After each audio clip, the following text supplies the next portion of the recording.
です。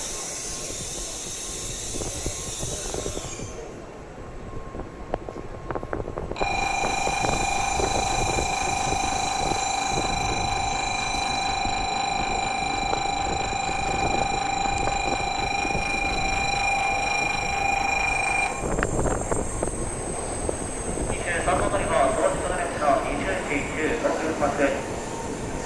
のぞみ6線と東京行きです。自由席は奥より1号車から3号車です。途中、姫路、新神戸、新大阪、京都、名古屋、新横浜、品川の順に停まります。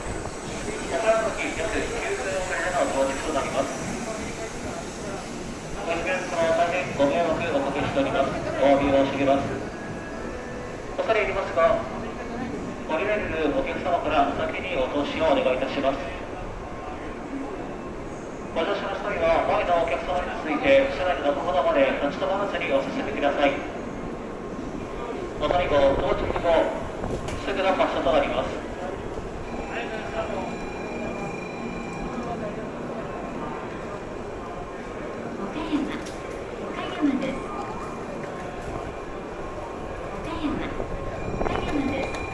ご乗車ありがとうございました。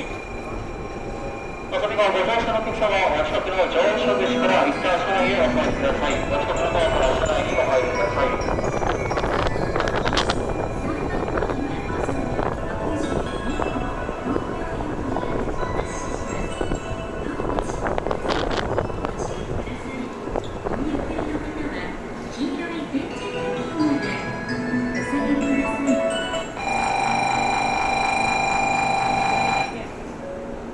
のぞみのドア閉まります。ご注意ください。